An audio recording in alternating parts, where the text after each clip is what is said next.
Pagi hari ini, saudara, saya mau melanjutkan pembahasan kita terkait dengan pencobaan di padang gurun. Jadi mari kita buka Alkitab kita di dalam Matius pasal 4 ayat 1 sampai 11. Matius pasal 4 ayat 1 sampai 11. Dan pagi ini saya mau membawa kita ke ayat 5 sampai ayat 7. Minggu yang lalu kita sudah membahas ayat 1 sampai ayat 4. Pagi ini kita akan membahas ayat 5 sampai ayatnya yang ke-7. Saya akan bacakan, saudara perhatikan dengan baik pada Alkitab saudara semua ya. Lalu iblis membawanya ke kota suci dan menempatkan dia di pinggir atap bait Allah. Lalu berkata kepadanya, jika engkau anak Allah, jatuhkanlah dirimu ke bawah, sebab ada tertulis mengenai engkau, ia akan memerintahkan malaikat-malaikatnya, dan mereka akan menatang engkau di atas tangannya, supaya kakimu jangan terantuk pada batu. Yesus berkata kepadanya, ada pula tertulis, janganlah engkau mencobai Tuhan Allahmu. Nah saudara, minggu lalu saya sudah menjelaskan sedikit dari coba dibantu. Bisa? Macet ya? Macet. Coba tutup lagi, buka lagi. Tutup lagi PowerPoint-nya, terus buka lagi, nggak apa-apa. Nah, minggu yang lalu saudara, ya, saya sudah jelaskan bahwa kisah pencobaan ini bisa kita lihat sebagai pengajaran yang diberikan oleh Tuhan melalui peristiwa di mana Yesus dicobai oleh iblis, di mana kita bisa belajar tentang ketaatan dan kesetiaan. Ya, ketaatan dan kesetiaan. Seorang teolog yang minggu lalu sudah saya sebutkan namanya, yaitu G.A. Turner, menyimpulkan peristiwa ini dengan dua kata, taat dan setia. Di dalam tiga pencobaan ini digambarkan bahwa Yesus sebagai anak Allah memperlihatkan bahwa dia adalah anak Allah yang taat kepada Bapanya dan setia kepada firman-Nya. Ini perhatikan dua perkara.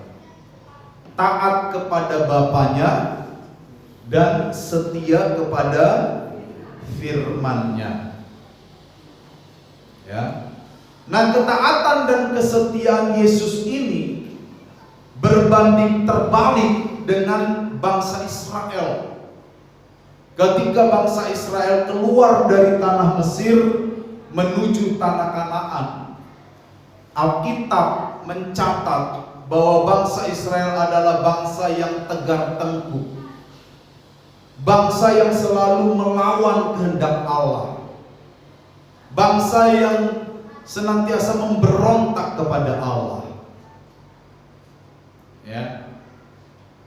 Jadi kisah Yesus sedang memperlihatkan bahwa adalah mungkin bagi kita, ya, adalah mungkin bagi orang percaya untuk mereka taat kepada Allah dan setia kepada firman Allah. Itu mungkin. Jadi kalau ada orang yang bilang tidak mungkin, maka Yesus memperlihatkan bahwa itu mungkin, saudara. Ya. Next.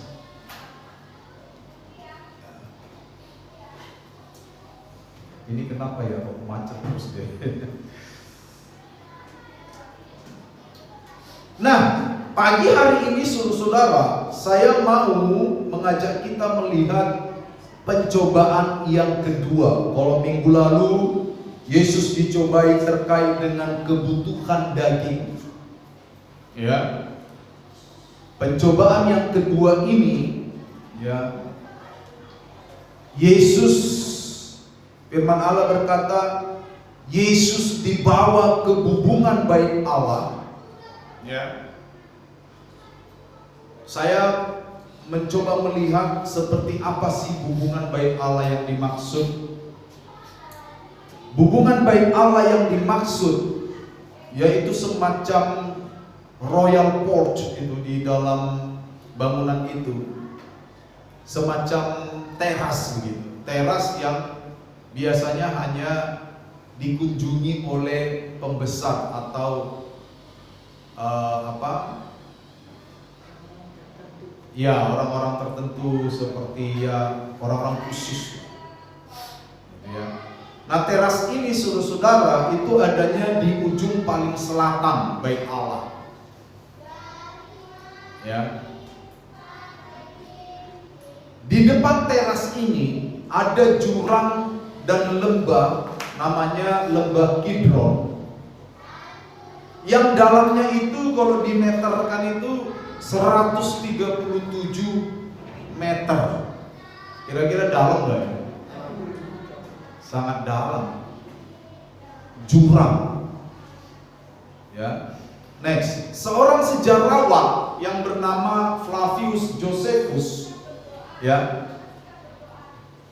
Ini sejarawan bukan orang Kristen, tetapi dia adalah seorang yang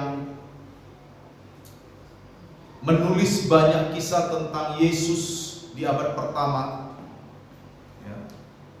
Dia menulis begini: kalau kita berdiri di hubungan bait Allah yang dimaksud oleh iblis ini, di teras atau royal porch itu, Flavius mencatat melihat ke bawah saja kita sudah keringat dingin, perut kita mual melihat ke bawah saja.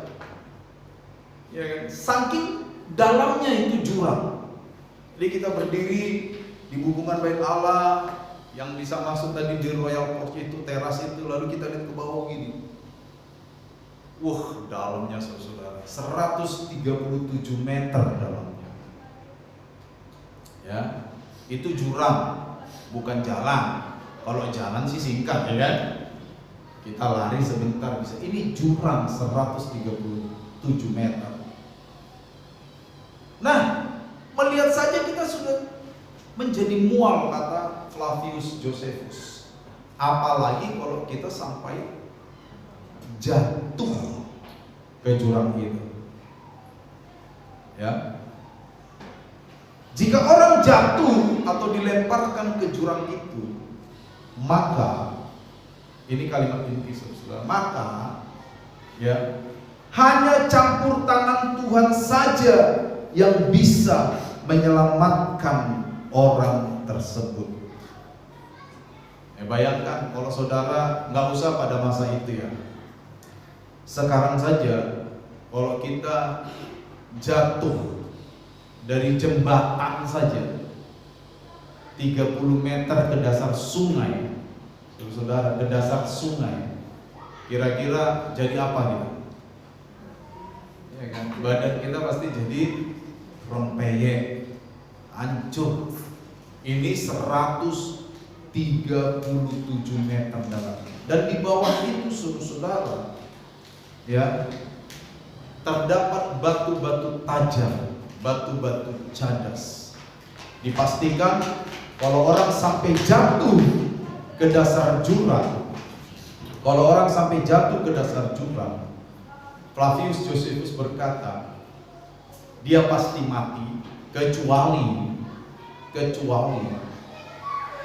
tangan Tuhan menopang dia. Nah, inilah yang diambil oleh iblis. Konteks ini yang diambil oleh iblis. Iblis berkata begini, saudara, jika engkau anak Allah, jatuhkanlah dirimu ke bawah.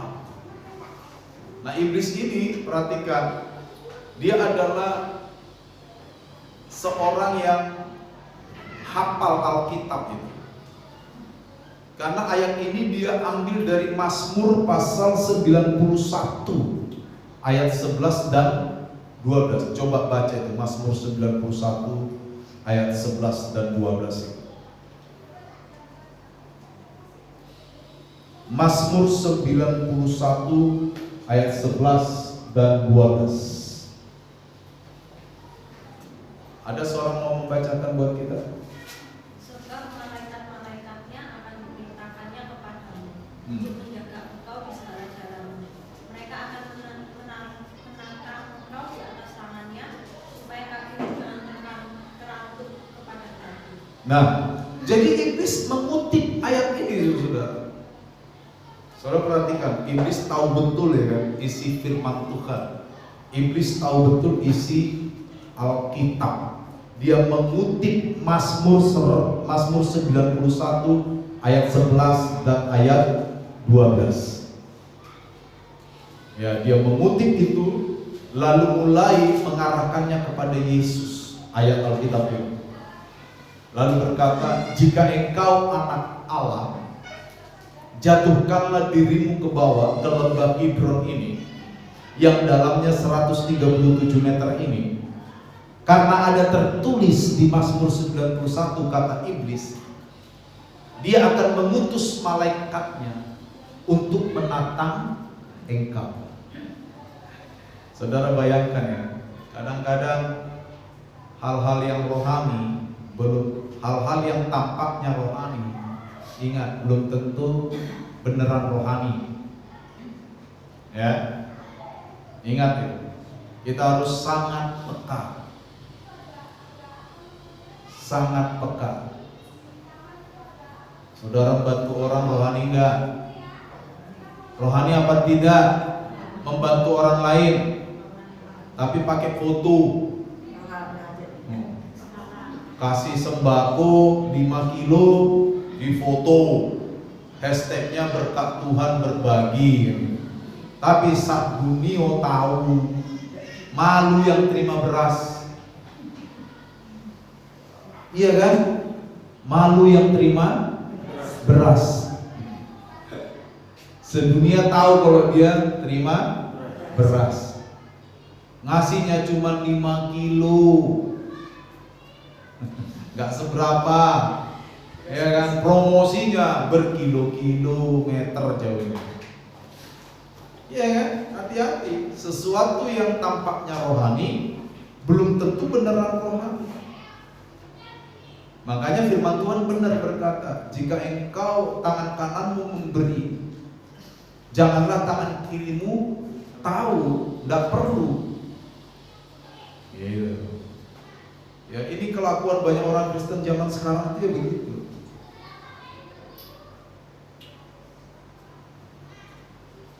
Jadi saudara-saudara, ya,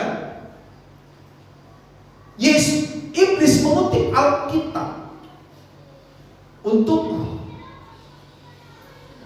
menjatuhkan Yesus. Saudara perhatikan itu. Tapi Yesus itu jeli. Mungkin dalam pikiran Yesus itu berkata, memang benar, ini memang isi Mazmur 91. Tapi tujuanmu salah. Kan iblis bilang ada tertulis, malaikat Tuhan akan menatang engkau. Pertanyaannya, untuk apa Yesus lompat? Apa gunanya? Coba saudara berpikir sejenak dulu sambil kita doakan di semuanya. Untuk apa Yesus lompat? Ada nggak gunanya Yesus lompat waktu itu? Iya kan? Nggak ada gunanya Yesus lompat itu.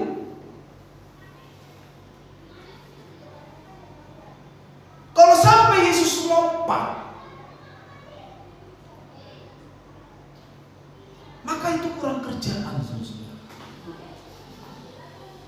Tapi beda jika begini, ini saya kasih situasi lain.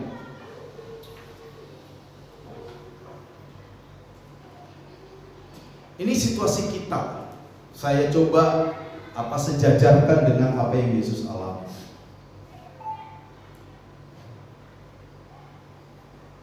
Kalau ada anak sekolah atau Pak Martin lah, pas jualan gas gitu, lewat sungai Berang Biji, tiba-tiba Pak Martin berhenti, dia lihat air sungai, dilihat kiri kanan banyak orang, lompatlah Pak Martin berenang sampai ke seberang. Ada gunanya? Ada gunanya? Ini lagi mau jualan gas ini.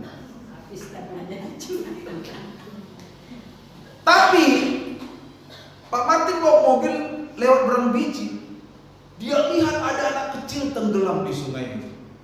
Wah, bluk gitu, udah minum air. Pak Martin injak gas, injak rem, ya kan? Langsung parkir, lompat ke sungai. Ada gunanya? Ada. Sama-sama lompat ke sungai. Yang satu tindakan bodoh, yang satu tindakan bijak. Saudara mengerti? Pertanyaan yang paling penting ditanyakan di sini. Kalau Yesus lompat, gunanya apa? Selain show off, betul nggak? Tahu show off ya? Pamer. Selain pamer. Kalau sampai Yesus mengikuti saran iblis, saya percaya pasti Yesus tidak akan terluka. Pasti.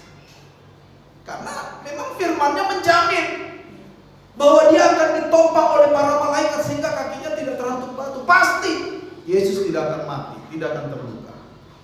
Tapi buat apa? Gitu loh. Buat apa? Kalau sampai Yesus lompat, Bapa pasti mengutus malaikatnya untuk menolong dia. Tapi Yesus memaksa Bapa untuk melakukan sesuatu yang tidak perlu. Gitu. Jadi kerohanian kita itu harus sampai kepada pemahaman akan hal-hal seperti ini, saudara. Bapa pasti mengutus malaikatnya menopang Yesus kalau Yesus lompat. Tapi Yesus sedang menempatkan Bapa secara rendah karena meminta dia dengan terpaksa melakukan sesuatu yang tidak perlu. Justru show off, pamer. Makanya saudara-saudara, budaya pamer itu datangnya dari iblis. Jangan suka pamer ya. Kalau saudara punya HP baru, taruh aja di kantong, nggak perlu jalan begini. Halo Pak, selamat pagi. Nggak perlu ya. Nggak perlu seperti itu. Ya. Di sini sebenarnya letaknya. Maka waktu iblis meminta Yesus lompat ke bawah ke jurang Kidron itu, yang dalamnya 137 meter, dan meyakinkan Yesus bahwa ada firman berkata bahwa dia tidak akan terluka karena Allah mengutus malaikatnya. Dan firman Allah ya dan amin, betul kan? Dan sekali lagi saya tekankan, Yesus pasti ditolong kalau dia lompat. Pertanyaannya untuk apa? Lalu Yesus berkata, iblis, ada juga tertulis, kata Yesus, janganlah kamu mencobai Tuhan Allahmu. Ayo, iya kan? Janganlah engkau mencobai Tuhan Allahmu. Yesus mengutip Ulangan 6 ayat 16 itu. Di sana dikatakan, janganlah kamu mencobai Tuhan Allahmu seperti kamu mencobai dia di masa. Kalau kita cek peristiwa ini, maka teks ini mengingatkan kembali bagaimana Israel ditegur karena mencobai Tuhan sehubungan dengan kebutuhan mereka akan air pada waktu itu di masa. Dalam peristiwa ini bangsa Israel meragukan kuasa dan kesetiaan Tuhan untuk menepati janjinya, saudara. Lalu peristiwa ini oleh Tuhan dianggap sebagai di mana bangsa Israel mencobai Allah. Kalau kita relasikan dengan apa yang Yesus alami, saudara, mencobai Tuhan dalam konteks peristiwa Yesus ini sebenarnya apa sih? Mencobai Tuhan itu secara sederhana dalam konteks peristiwa Yesus ya, khusus ini, meminta Tuhan melakukan hal yang tidak perlu hanya karena kita adalah anak Tuhan. Mengerti ya? Mencobai Tuhan itu adalah menganggap diri kita spesial di hadapan Tuhan, lalu mulai melanggar beberapa hal dan mengatakan bahwa saya spesial, saya pasti ditolong Tuhan. Contoh misalnya, ya kan? Contoh yang sering saya katakan, kalau Anda naik motor di dalam kota Sumbawa, kecepatannya 60 kilometer. Lalu Anda berkata, saya anak Tuhan Yesus. Sampai di sini benar? Amin. Saya anak Tuhan Yesus. Lalu kutip lagi Mazmur, sebab malaikat Allah berkemah di sekeliling orang-orang yang percaya kepadanya, lalu meluputkannya. Apakah benar itu firman Tuhan? Benar. Apakah firman Tuhan ya dan amin? Tapi dalam kondisi tidak ada apa-apa, saudara mengutip 2 ayat ini lalu berkata, saya mau ngebut lari 120, saudara-saudara, sambil berkata, saya adalah anak Allah. Firman Tuhan berkata, malaikat Tuhan berkemah di sekeliling orang percaya lalu meluputkannya. Haleluya, berat. Inna lillahi wa inna ilaihi raji'un. Habis. Loh, jadi di mana firman Allah yang mengatakan malaikat Allah berkemah?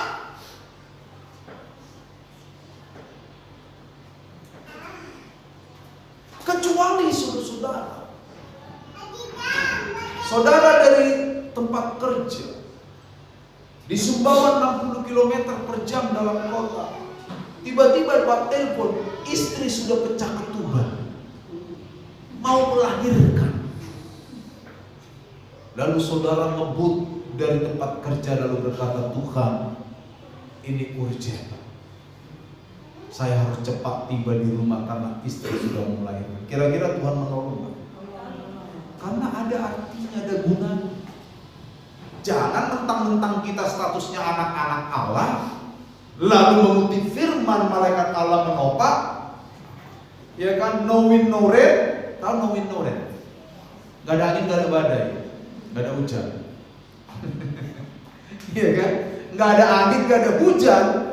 Ngebut kita dengan alasan bahwa kita anak Allah, pasti dilindungi, pasti ngebrak, nabrak pohon asam yang baru tumbuh, lewat, ya kan, di depannya pohon asam yang sudah tua, nabrak. Ya, jadi kira-kira begitulah apa kesejajaran. Bisa saja Yesus lompat ke jurang Kidron, tidak masalah. Yesus pasti ditolong Allah, pasti. Yakin saya 100%. Yesus pasti ditolong Allah. Amin, Bu. Amin. Amin.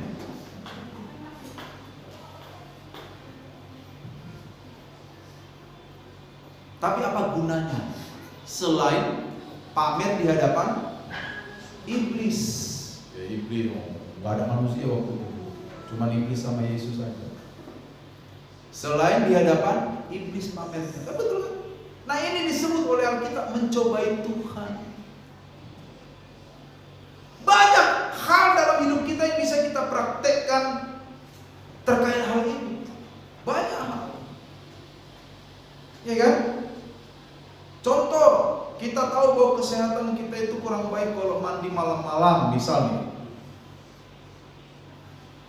Lalu dengan berdasarkan saya anak Allah, pasti diberi kesehatan. Amin. Mandi malam-malam, besok batuk pilek, OGD. Makanya bertuhan itu diperlukan apa? Hikmat. Hikmat didapatkan juga dari firman Tuhan. Makanya waktu Yesus menjawab godaan iblis, dia juga kutip Alkitab kan.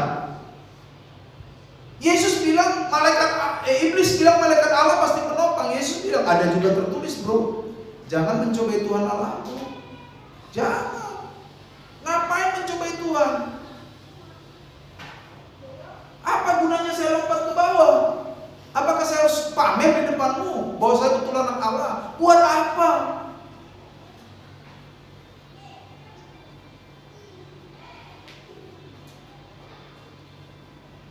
Ya, banyak yang bisa kita praktekin.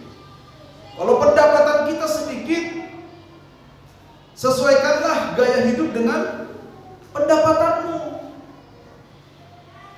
Jangan bilang Tuhan berfirman, Dia adalah Jehovah Jireh. Betul, Dia Jehovah Jireh. Dia mampu mengadakan segala yang kuperlukan. Betul itu nggak bohong. Tapi Tuhan kasih kita hikmat agar kita bergaya sesuai dengan kemampuan.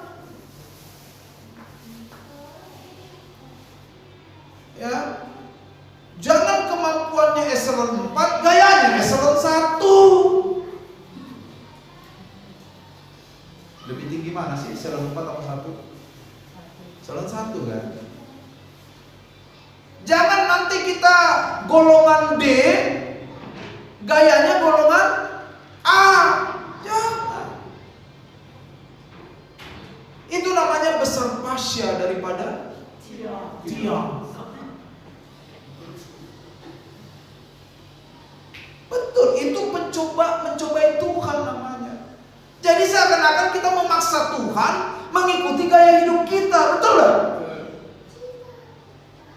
Dengan alasan bahwa saya adalah anak Allah, seperti yang disodorkan oleh iblis ini. Iblis berkata dengan sangat lugas, jika engkau anak Allah, jatuhkanlah dirimu ke lembah Kidron ini. Walaupun di bawah banyak batu-batu cadas dan dalamnya 137 meter, ada tertulis dalam Mazmur 91, Tuhan akan mengutus malaikatnya untuk menatang engkau supaya kakimu tidak terantuk. Dan firman Tuhan ya dan amin. Tetapi pertanyaannya, untuk apa? Yesus memiliki hikmat juga mengutip firman Tuhan. Iblis, ada juga tertulis loh, jangan mencobai Tuhan Allahmu. Jangan memaksa Tuhan melakukan sesuatu yang gak perlu hanya karena statusmu anak-anak Allah. Nanti kita jadi orang percaya yang manja. Kan gitu kan? Saudara lihat beberapa anak-anak orang yang punya uang. Beberapa, saya gak bilang semua ya. Beberapa anak-anak orang yang punya uang, kelas 1 SD belum bisa pakai sepatu sendiri. Kenapa? Dimanja. Kenapa dimanja? Bapaknya banyak uang. Iya kan? Hati-hati, ini juga mendidik anak. Kebutuhan anak harus kita penuhi selagi kita mampu. Amin. Tapi anak tidak berarti harus dimanja. Apapun yang diminta harus dikasih. Sampai orang tuanya minjem sana, minjem sini untuk mengikuti gaya anak. Hati-hati, itu yang membawa kita ke dalam pencobaan. Amin. Hati-hati itu. Ada orang tua yang salah, pendeta lagi, saya tahu betul nih. Dulu waktu merintis sengsara, anaknya tumbuh sengsara, apa-apa yang diminta nggak ada karena bapaknya masih merintis, kayak saya lah gitu kan, merintis. Begitu gerejanya maju, bapaknya banyak uang, apapun disodorin, dimanja dengan alasan masa kecilnya kurang bahagia.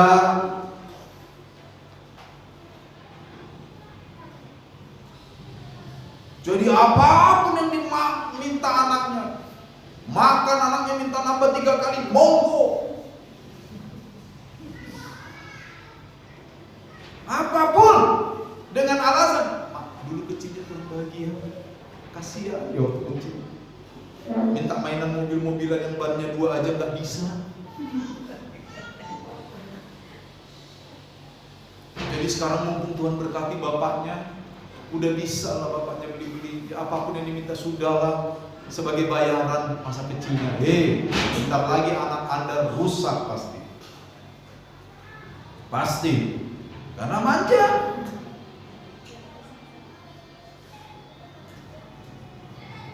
Ya, itu mencobai namanya, mencobai Tuhan. Jangan karena saya statusnya anak-anak Allah, jangan karena saya statusnya pendeta, orang percaya, lalu seenaknya saya meminta Tuhan untuk mengikuti kemauan saya, hanya untuk supaya saya dipandang orang. Jangan.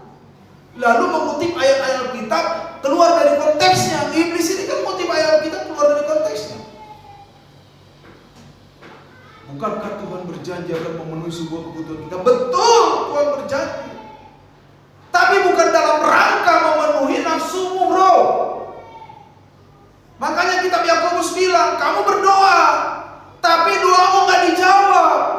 Karena kamu berdoa hanya untuk memenuhi hawa nafsumu.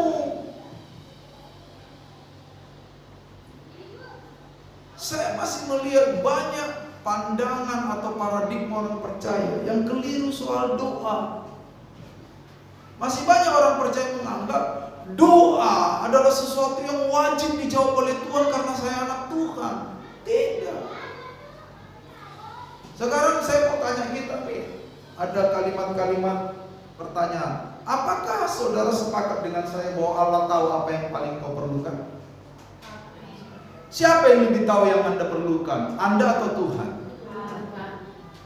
Jadi kalau Anda berdoa dan tidak dijawab, siapa yang salah tuh kira-kira? Sekarang saya ulang ya, ini penting bagi orang Kristen. Jangan khotbah-khotbah yang enak-enak aja, ini sulit ini memang. Makanya saya rencana 1,5 jam saya khotbah ini, cuman kemarin udah ada yang larang, jangan Pak, 35 menit aja.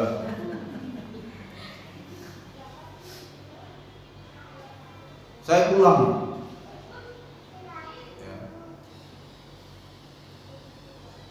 Siapa yang lebih tahu apa yang saya butuhkan? Tuhan. Karena Tuhan Maha tahu kan? Di Komsel kita kemarin belajar gitu kan. Dia Maha tahu. Mahal. Pengetahuan kita terbatas. Walaupun ini tentang kita loh. Iya kan? Makanya tuh yang belum dapat jodoh tuh hati-hati ya kalau pilih jodoh. Jangan bilang, alamak, kalau kulihat wajahnya 3 bulan terbayang terus. Terbayang-bayang. Nah,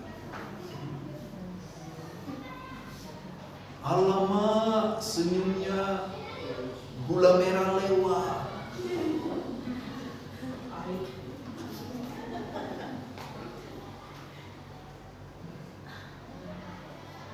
Lalu kenapa cerai? Kalau senyumnya gula merah lewat tuh kenapa cerai? Hah? Kenapa? Oh, senyumnya udah gak gula merah lagi.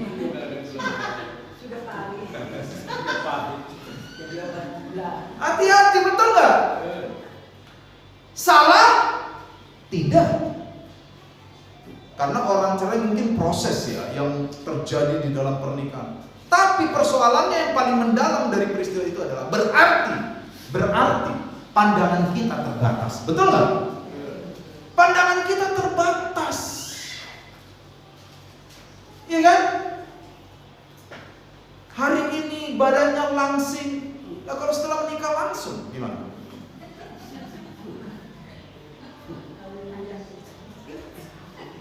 Masih? Iya kan? Kalau sebelum nikah jalan pacaran kantuk batu, yang disalahin batu, nakal batu. Batu dinakal-nakal gitu. Apakah salah? Tidak. Itu menandakan bahwa pandangan saya sebagai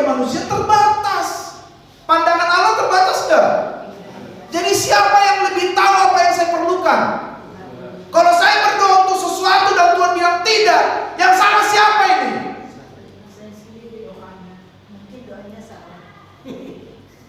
Kan saya minta sesuatu nih, Tuhan, saya minta mobil dong, sampai sekarang nggak dikasih. Berarti mobil bukan kebutuhanku, karena Tuhan yang lebih tahu kan? Kan gitu kemarin kesepakatan kita di KKA. Kalau ada dua pandangan antara Tuhan dan saya, dan pandangan itu berbeda, siapa yang harus direvisi pandangannya?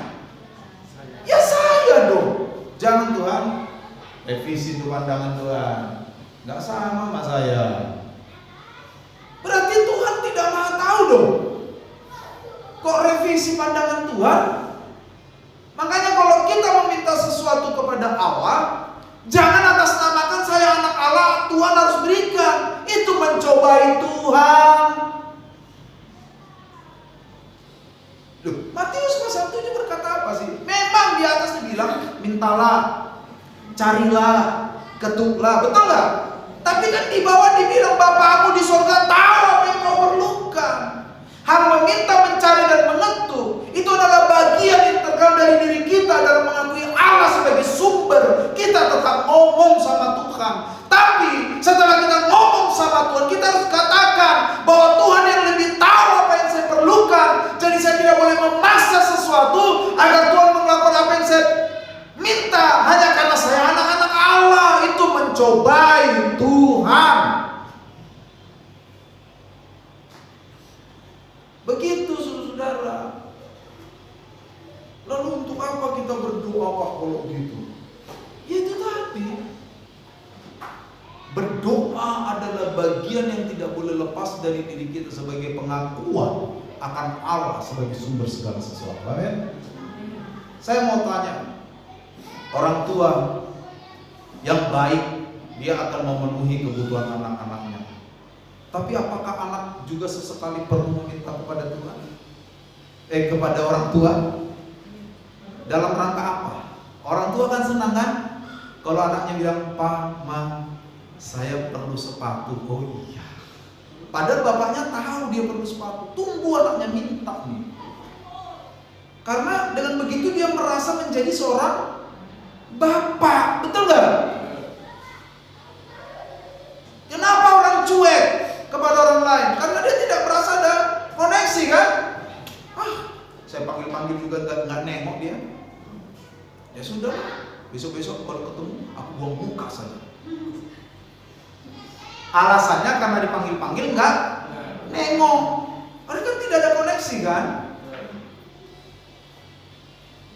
Gitu saudara.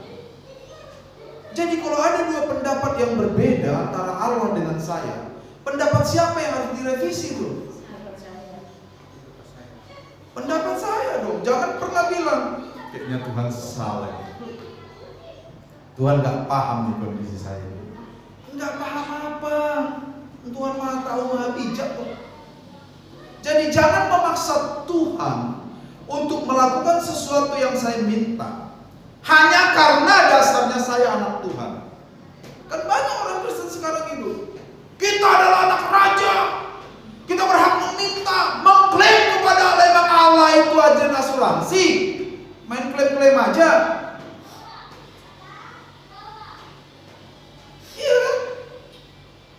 Ketika kita terkait dengan Allah, maka jadikanlah Allah, perlakukanlah Allah sebagai Allah. Amin. Itu baru bertuhan yang benar. Yesus bisa nggak lompat itu?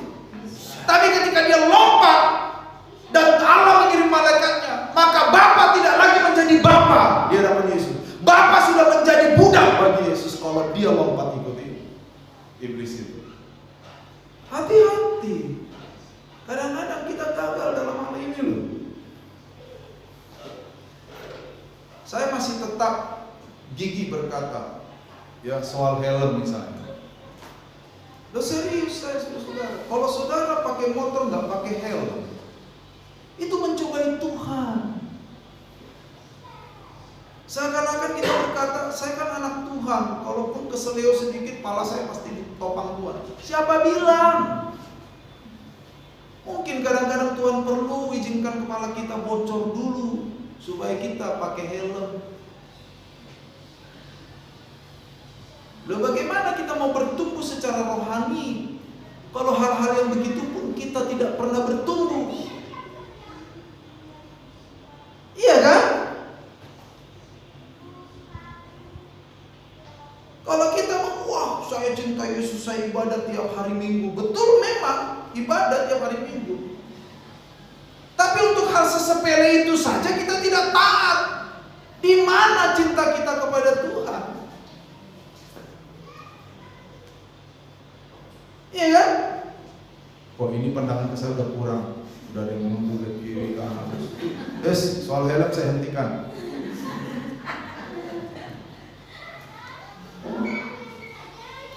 Iya kan? Begitu saudara-saudara. Jadi mencobai Tuhan itu, meminta Tuhan melakukan apa yang gak perlu dia lakukan hanya karena dasarnya saya anak Tuhan, atau meminta Tuhan melindungi kita dari dampak-dampak kesalahan kita sendiri.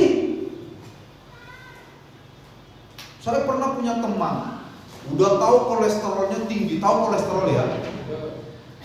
Tinggi, 200-an lebih. Tapi dia gak bisa nahan nafsu makannya. Dia makan daging itu.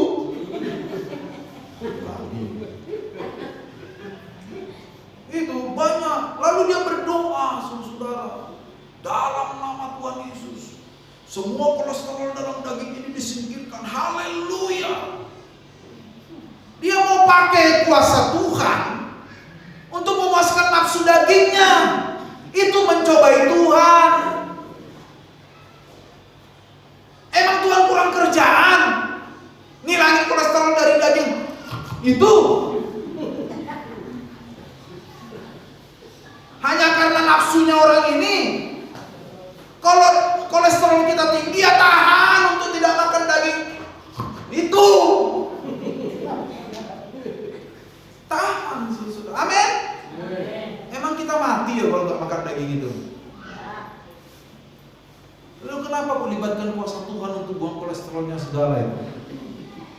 Dikira Tuhan apoteker apa? Itu mencobai Tuhan itu. Ya kan? Jadi mencobai Tuhan itu, jika kita mengatasnamakan kita adalah anak-anak Allah, lalu meminta Tuhan mengabulkan apa yang gak perlu kita minta, meminta Tuhan mengabulkan atau meniadakan dampak-dampak dari kesalahan kita sendiri. Itu dia, saudara-saudara.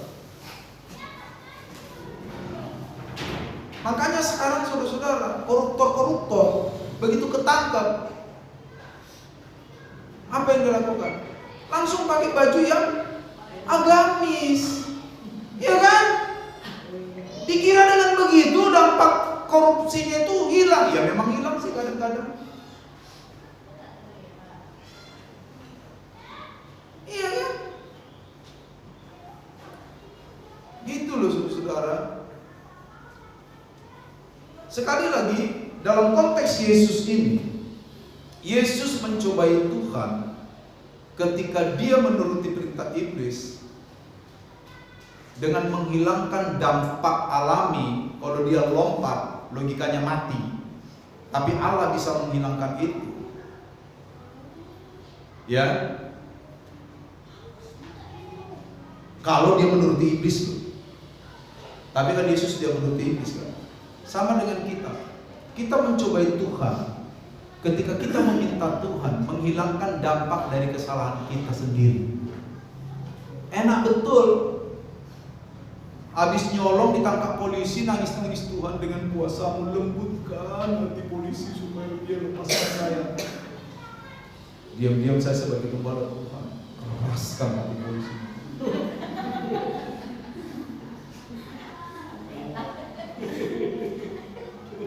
Lo kan sudah diajari. Kalau saudara judi, togel lalu ditangkap polisi lalu, Pak Pendeta tolong doakan saya. Saya doakan sih. Betul saya katakan, Tuhan tolong orang ini supaya dia tabah menghadapi hukumannya yang 10 bulan itu. Iya kan?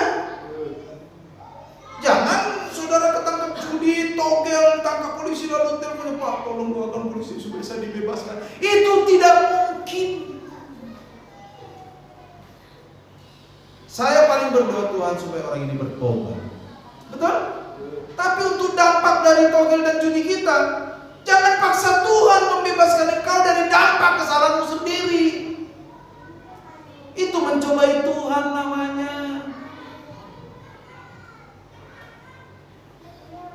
Amin. Begitu saudara. Ya. Jadi jangan mencobai Tuhan. Jangan memaksa tangan Tuhan untuk melakukan hal yang tidak perlu bagi kita. Itu pertama, itu mencobai Tuhan. Jangan mengklaim janji Tuhan. Tuhan bukan petugas asuransi yang perlu diklaim-klaim. Seakan-akan dia lupa akan janjinya. Dia tidak perlu diingatkan atau diklaim atau dituntut terkait janjinya, sebab ia setia dan pasti menggenapi setiap janjinya. Itu harus menjadi pola pikir kita. Allah itu setia. Dia pasti menggenapi janjinya bagi kita. Nggak perlu atas nama anak Allah, saya adalah anakmu Tuhan, aku klaim janjimu. Seakan-akan kita lebih spesial dari orang di luar sana. Bertuhan itu bukan begitu. Bertuhan yang benar adalah perlakukanlah Tuhan sebagai Tuhan. Itu yang benar. Ya, seorang rabi namanya Rabi Yanai pada abad-abad itu, saudara, dia bilang gini, jangan seorang pun secara sengaja menempatkan diri pada situasi yang berbahaya lalu meminta Tuhan menolongnya dengan mukjizat. Mengerti ya? Jangan seorang pun secara sengaja menempatkan diri di tempat atau dalam situasi yang berbahaya lalu minta Tuhan menolong dia. Kata Rabi yang lain, barangkali Tuhan tidak akan menolong. Barangkali Tuhan akan biarkan kamu mati di sana. Karena udah tahu. Lain halnya kalau kita tidak tahu, itu bukan mencobai Tuhan. Tapi kalau kita sudah tahu, lalu kita tetap melakukannya dan berharap Tuhan menolong kita, oh hati-hati. Itulah perlunya kita hikmat, kan gitu kan? Itulah perlunya Tuhan berikan kita hikmat supaya kita menentukan mana yang harus kita kerjakan, mana yang tidak harus kita kerjakan.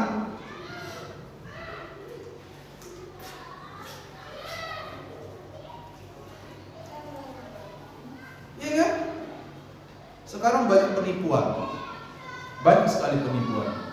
Beberapa waktu lalu saya lihat di reel ada orang ditipu soal jual beli mobil murah.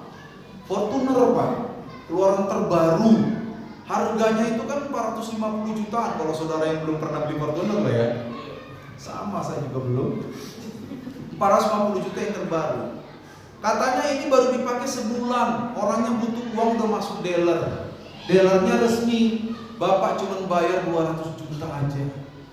Semuanya full set Pak. Bahkan plastik kursi belum dirobek. Plastik yang di kursi-kursinya 200 juta. Fortuner keluaran terbaru semua. Siapa yang gak tergiur, betul gak? Ini berkat Tuhan. Hati-hati. Kita harus menggunakan hikmat. Kalaupun kita memang mau beli, kita harus menggunakan hikmat, betul gak? Cek di mana dealernya, ya kan? Sekarang kan zaman internet. Cek di mana dealernya, bagaimana, semuanya harus begitu. Jangan nanti karena kelalaian kita, karena nafsu kita besar, jangan sampai kelewatan nih, jangan sampai orang yang ngambil, saya yang ngambil, ditipu. Lalu kita bilang, Tuhan, tolong kembalikan uangku yang 2 juta. Saya percaya tidak akan kembali Tuhan. Cuman Tuhan bisa sembuhkan hati kita, kan gitu kan? Dari kekecewaan, Tuhan bisa sembuhkan. Tapi kalau soal uang yang terlanjur itu, yakin saya nggak balik. Mau ngejar penipu, masa Tuhan dari surga tarik tuh penipu, gitu? Makanya kita dibekali dengan hikmat. Kalau ada SMS dari Telkomsel masuk ke WA saudara atau ini, jangan senang. Saya kalau mau saya ambil tuh hadiah, udah miliarder saya saudara. Kadang sebulan 3 kali saya bisa SMS, Bapak dapat hadiah 175 juta. Ada orang yang tertipu itu. Yang tertipu bukan tidak berpendidikan, S1.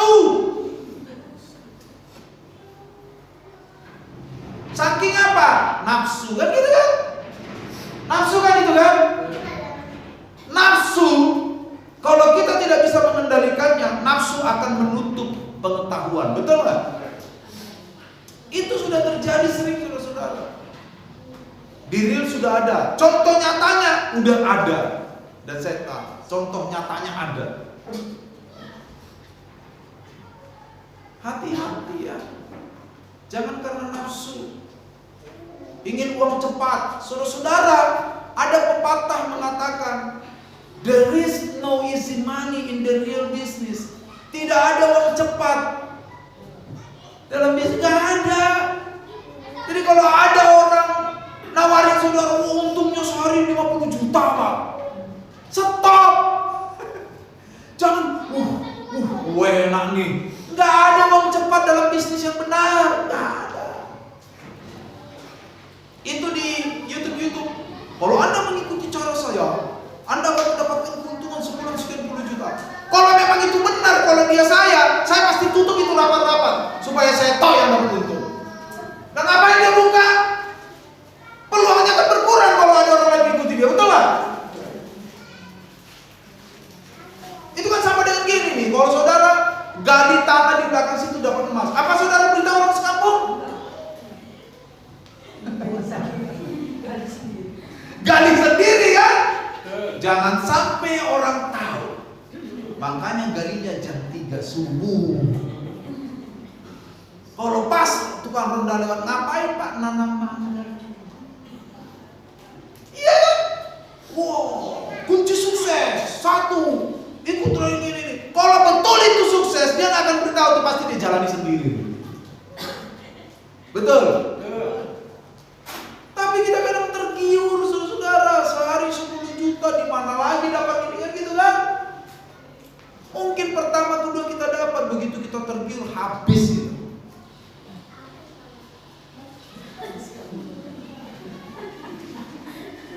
Jangan mencobai Tuhan, amin.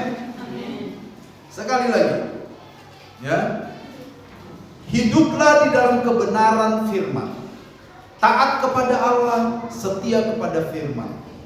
Hiduplah dalam kebenaran firman dan tuntutan Roh Kudus. Lalu yang kedua yang paling penting, belajar firman Allah secara proporsional. Jangan malas belajar firman. Telinga kita tuh harus kita set untuk tidak dengar khotbah yang enak-enak saja. Di sorga nanti nggak ada khotbah yang enak. Ya khotbah yang lain juga nggak ada sih. Iya kan? Banyak orang Kristen tuh begitu dihantam badai kau. Kenapa? Ya dengarnya khotbah yang enak-enak. Khotbah yang pahit-pahit tuh dengar. Yang membangun iman kita, betul nggak?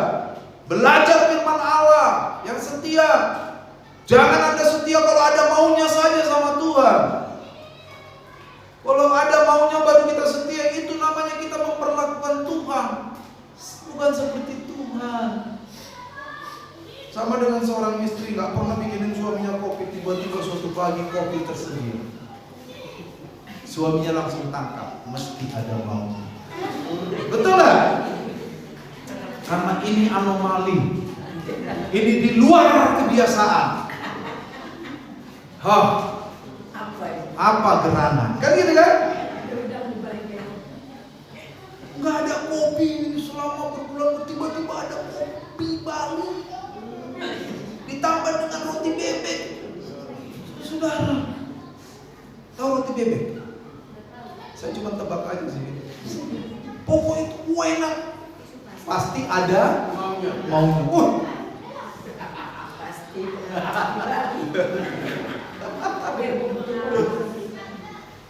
Jangan perlakukan Tuhan dengan cara itu. Amin.